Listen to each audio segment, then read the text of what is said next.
То, что сейчас происходит на фронте в Украине, вот эти вот штурмы, которые возобновились, то, как россияне за 3 дня потеряли более 100 человек, и то, как Трамп сейчас, то, что Трамп творит сейчас с нефтью, и все, что он творит вообще в Иране, меня наталкивает на одну такую, знаете, наверное, неприятную мысль о том, что Россия все-таки будет вынуждена напасть на страны НАТО, на страны Балтии.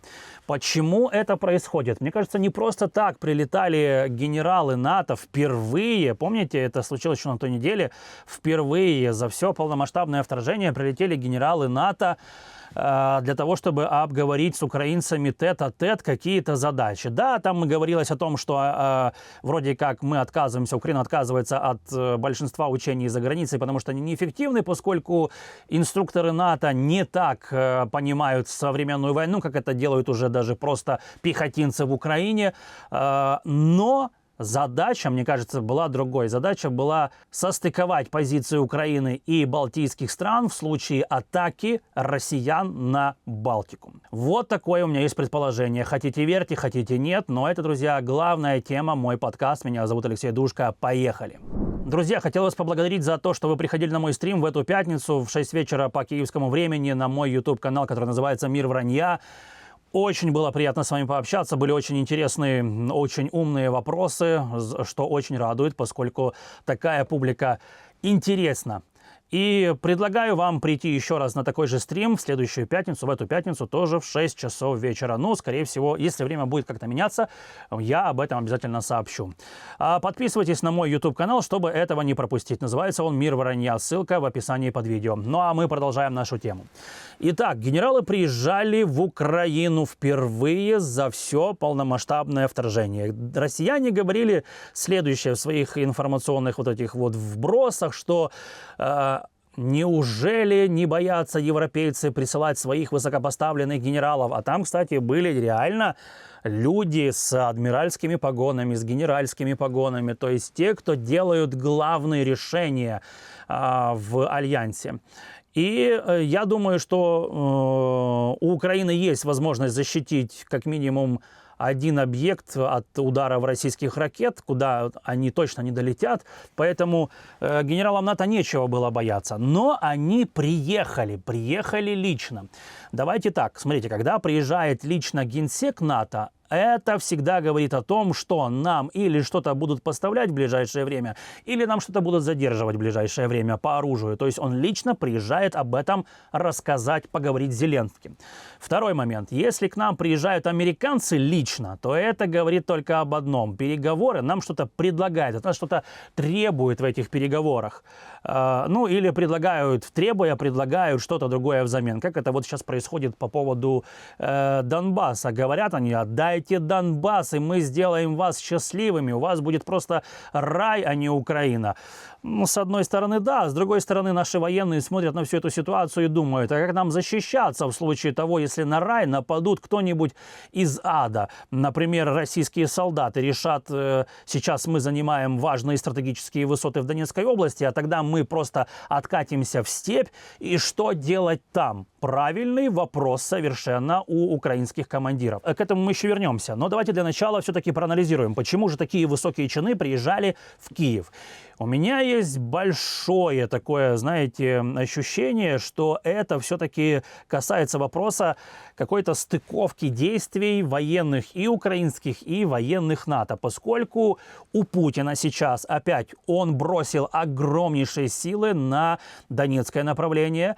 Вот буквально вчера или позавчера была информация, что 3-я штурмовая отбила не просто штурм, она там этот штурме уничтожила, положила от 100 до 160 солдат, ну то есть российской армии, то есть там раненые, убитые очень много. 80 единиц мототехники, 3 танка, 15 БМП и БТР, и даже сожгли еще один санцепек. 160 дронов влупили. Вот это буквально за 3 дня. Вот этот вот штурм длился с короткими перерывами 3 дня, и за эти 3 дня столько было уничтожено российской техники и российской силы. Но самое интересное там, друзья, еще, что у нас тревога, но мы не будем останавливать эфир. Надеюсь, у нас будет все хорошо. Верим в украинские силы ПВО. верим в украинские силы ПВО и будем продолжать. Так вот, на штурм отправил генерал по прозвищу Курган. Если кто не знает, то Курган раньше наши древние предки называли так холм, в котором хоронили военных. Ну, военных, генералов, там просто военных, солдат. В общем, как-то, знаете, совпадение не думаю, если цитировать классика. Так вот, у него не получается, у Путина на этом фланге, поэтому ему сейчас нужно как-то все это дело быстренько перемолоть. Ему нужно как-то все переосмыслить. И пока Трамп согласен на то, что предлагает ему Путин, а Путин предлагает ему Анкоридж, Путин предлагает ему вот эти вот 12 триллионов долларов, которые, возможно, существуют или не существуют от инвестиций, которые могут выиграть американские компании от инвестиций в российскую экономику, в первую очередь по добыче газа, нефти и редкоземельных металлов, и, возможно, даже какие-то уступки по Арктике. И Путину это очень надо, чтобы продать это как большую победу. Но Украина не уступает эту позицию. Те переговоры, которые прошли на прошлой неделе в субботу-воскресенье, они ничем особо не закончились, поскольку никаких заявлений нет, ничего бы... Да, есть заявление, что у нас ведется работа, были очень хорошие переговоры, мы каждый день встречаемся, говорит Трамп. Но это означает только одно. Если бы Трамп же такой человек, если что-то бы получилось, он бы первый бы побежал рассказывать об этом бы всему миру. Даже если бы это получилось на 10%, он бы все остальные 90% бы просто дорисовал бы. Вот у нас все замечательно, мы сейчас такое. Ну, практически то же происходит, что сейчас в Иране происходит. Он говорит, что мы уже договорились с властями Ирана, а власти Ирана выходят по государственному иранскому телевидению и говорят, мы ни о чем не договорились. Война продолжается. Мы в случае атак американцев будем перекрывать, не просто перекрывать Ормузский пролив, а полностью его намертво там, и будем наносить удары по критически важных объектах, электростанциях, которые питают опреснительные системы воды для всего региона. Ну, то есть, такие, знаете, полный терроризм, как это делает Российская Федерация. Если Трамп не заявляет, что не было никаких там сдвигов в этих переговорах, значит, их просто не было. Их не то, что не просто не было. Украина стоит на своих позициях, и понятно, почему это делает.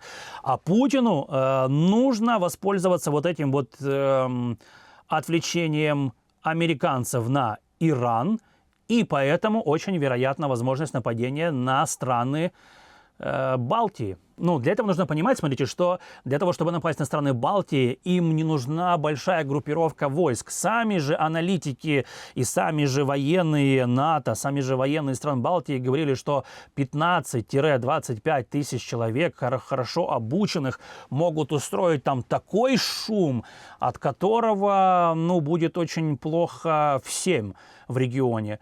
И поэтому, смотрите, НАТО буквально сколько, 2,5-3 недели назад проводило учения, в которых они, правда, они их проводили сначала в Германии, потом в Финляндии и в Норвегии, для того, чтобы просто не злить Путина лишний раз, чтобы, возможно, даже не раскрывать свои планы о том, как они проводят эти учения, в которых они признавали, что да, мы очень серьезно уступаем сейчас военным Российской Федерации, поскольку они понимают войну современную лучше. Возможно, у нас там лучше техника, возможно, у нас точнее оружие, но в понимании войны мы уступаем.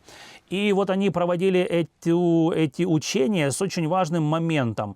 Особенно это было в Финляндии и в Норвегии. Они задействовали местные больницы для того, чтобы они протестировали прием количества раненых. Сколько раненых могут принять больницы в регионах, близких с границей Российской Федерации. А это очень, друзья мои, важно. Это, ну вот, то, что, наверное, делал Путин перед вторжением в Украину. Сначала они это делали в полигонных условиях.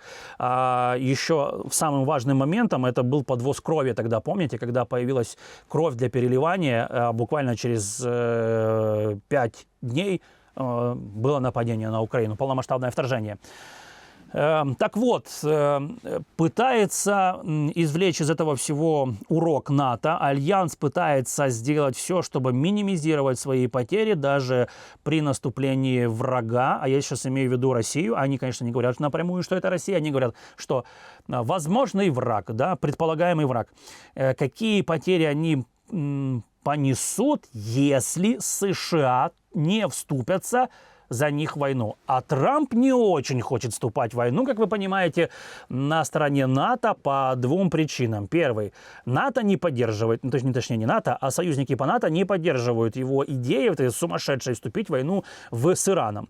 Они все ему прямо говорят, что Дональд Фредович, это все твоя идея для того, чтобы поднять рейтинги, для того, чтобы отработать лобби Израиля, и все в таком духе. Мы не видим угроз со стороны Ирана. Нет у них еще этих ядерных бомб. Они еще не на той стадии, чтобы их сделать. Да, было подтверждение, что Иран смог урановую руду обогатить до 60%, а для того, чтобы создать ядерное оружие, нужно обогащать до 90%. Но вот эти вот 30% это не так быстро преодолеть, как кажется, говорят ученые, потому что можно и 88% обогатить уран, но вот эти вот 2%, они остаются, и на этом можно застрять.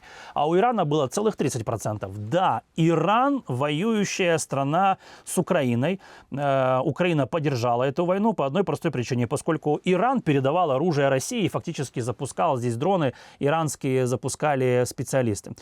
Так вот, Путин хочет воспользоваться слабостью Европы, пока она есть. И это, возможно, даже случится этой весной. Все будет зависеть от ситуации в Украине. Если штурмы этого кургана генерала продолжатся в таком же духе, и 3-я штурмовая и другие бригады будут просто минусовать в огромных количествах технику и личный состав россиян, тогда очень серьезно в Кремле Путин задумается над тем, чтобы провести такую, знаете, операцию быструю, молниеносную, попытаться в Балтийском регионе, поскольку там есть все. Там есть анклав, из которого можно делать, знаете, нападение, откуда готовится у них.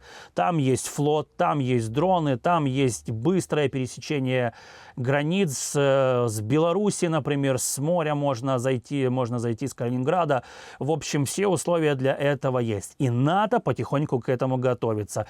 И вот, возвращаясь к встрече генералов украинских и натовских генералов, я думаю, что даже НАТО просила помощи, чтобы какая-то часть военных Украины, небольшая, конечно, то, что сейчас происходит, например, в Арабских Эмиратах, чтобы они помогали с противодействием российским дронам. Вот такую вот картину, друзья, рисую я пока предположительно. Как говорится, это не точно. Но если вы со мной согласны, то поставьте этому видео лайк. Если вы не согласны или у вас есть какие-то другие мысли, напишите их в комментариях. А я напомню, что это был подкаст «Главная тема». Меня зовут Алексей Душка, я журналист. Надеюсь, увидимся.